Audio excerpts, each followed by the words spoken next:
Hello, my name is Viktoria Reis and I'm the client partner of Kia Company. And I'm Duncan Chapple, I'm managing partner here at Kia Company. So today we would like to talk about analyst relations, and I would like to ask Duncan Chapple a few questions about analyst relations.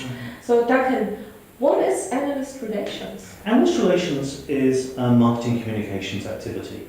Industry analysts play a very important role in high technology markets. Around half of all of the deals that are being negotiated by high-tech firms and communication services providers are influenced by industry analysts.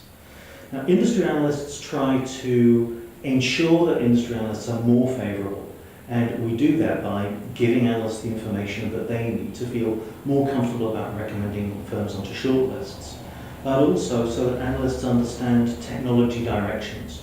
So there's an ongoing conversation between the suppliers and the consumers of industry analysts about what the future of technology will look like. And analysts play a vital role in imagining what those futures look like. And analyst relations helps us ensure that our clients' visions are the ones that become more dominant and more convincing in the market. Duncan, how do I benefit from a good analyst relations program, and what does this program look like? An analyst relations program produces many benefits. I think very often when we talk about analyst relations, we focus on sales recommendations because companies are very focused on the short term and they want to help their clients to be able to make decisions as quickly as possible. So one of the principal benefits of analyst relations is indeed that we help analysts to be able to more quickly understand which solutions are effective for the clients that they're speaking to, and ideally we make them a little bit more likely to recommend the solutions that our clients are providing. But there are other benefits to analyst relations as well. Firms are able to learn a lot from their interactions with industry analysts, not only in terms of strategic discussions about the future, but also very small pieces of information about the kind of challenges that customers might have can not only help companies to better serve their clients in the future, but can also help them to understand what the market is like today. Those are huge kind of externally oriented benefits of analyst relations, but also internally what we're able to do is to accelerate the sales process. What analyst relations can do is find out which analysts are influencing deals. We can get artifacts, charts, summaries, research documents that salespeople can use to help clients to make decisions more quickly. And so that way of providing information to market intelligence people and to strategy people, but above all to salespeople, is perhaps the most impactful evidence that analyst relations can produce to show its value to the organisation. Then, what are the most important questions a company should ask itself in concerning analyst relations? I suppose the most important question is how influential are analysts on our market? You know, there are some firms where analysts have a relatively modest impact, like in consumer technologies, and there are other markets where analysts have a decisive impact, especially if the deal size is high or if the risk is substantial. I think the second question that's important to ask is what kind of relationships do we have now with the analysts? You know, do the analysts know us? Do they not know us? Do they like us? Do they not like us? Because the kind of strategies and tactics that you might use might obviously have to differ substantially if analysts don't know you or if they are hostile towards you. I think the third question is about setting goals. Where do you want to be in some measurable period of time? I see lots of people who are not using their analyst relations in a very strategic way because they don't have a vision of what they want their analyst relations to accomplish. One of the things that we do here at Kia Company is use our diagnostic audit to help companies to really see what is the next step for them, what is the next level that they need to move up to in order to ensure that their analyst relations is best positioned to make analysts more comfortable about working with them, about recommending them to shortlists, and also sharing their vision of the future. Duncan, can I go straight to the analysts without Kia Company? I mean, what is the value to go through Kia Company to reach out to analysts? I think it's very important to reach out to analysts with specialists. So, of course, large firms, IBM, Microsoft, large organizations like these, have really large and well-equipped teams of people. not only experts, but also expert tools like Architect Express, the database that's used by the largest firms.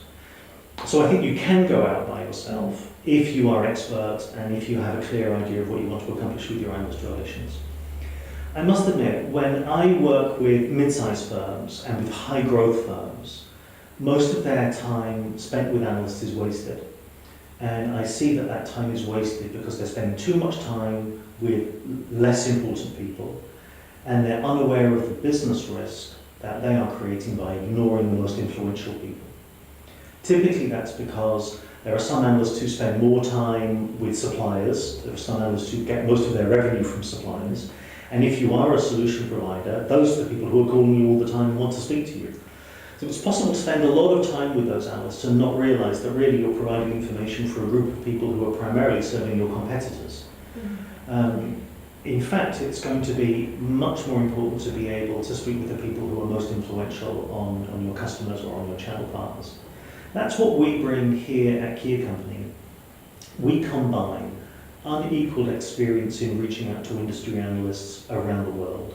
We have colleagues in the United States and here in Europe who have got unequaled experience in building strong relationships with analysts. But we also have a very strategic understanding of how to prioritize analysts because of our analyst value survey. We're the only people in the world who are doing regular surveys. We've been doing it for 15 years, understanding which analysts are really impacting on the bottom line, which people are really influencing regulators, which people are really influencing channel partners. So that gives us an unequaled precision in helping mid-sized firms to be able to get the kind of accuracy with their analyst relations that previously was only available to giant firms like Microsoft and IBM. Duncan, which services does Kia Company offer? Kia Company has 6 main services. 5 of them are centred on research, I suppose, and on insight, and then our longest standing service, I suppose, is outsourced analyst relations. So let me start with that. Our team have very deep expertise in organising analyst relations programs for people. So that means both helping organisations that perhaps don't have analyst relations teams themselves yet to be able to do that effectively, but also we might work, for example, with a European brand that doesn't have somebody on the ground in North America, or with a North American company that understands the need to have an analyst relations person here in Europe. So we're working with those organisations to help plan out the communications to analysts, but also to make sure that that organisation is benefiting from that. So making sure that analyst research is being read inside the organisation and making sure that the outputs from analyst relations are going into the sales team, are going into the strategic processes in the firm. In our research business, we're really driving 5 other services. The Analyst Attitude Survey is one of our longest standing services.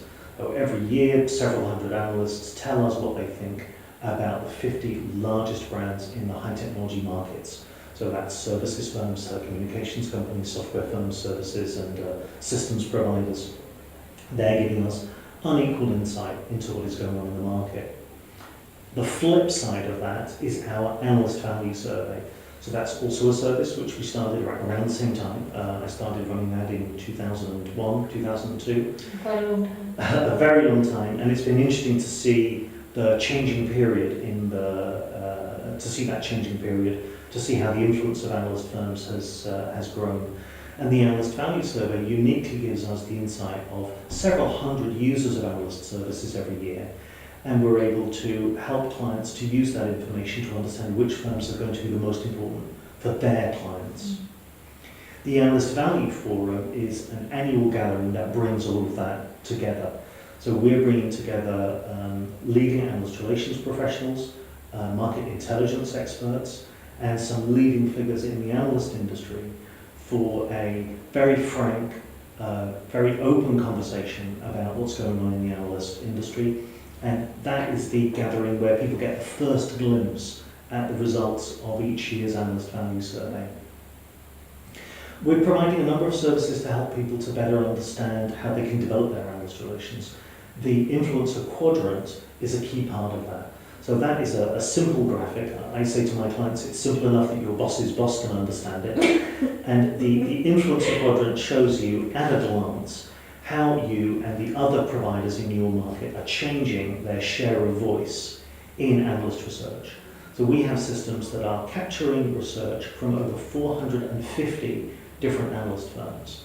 And we're able to see for almost any high-tech brand, how much profile does it have in analyst research?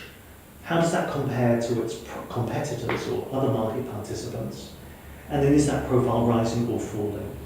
And the influencer quadrant allows you to see at a glance how that profile is changing in analyst research.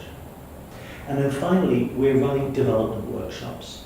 So we have a diagnostic audit that we use with analyst relations teams where they are able to basically share their opinions and clarify for themselves what their key opportunities are.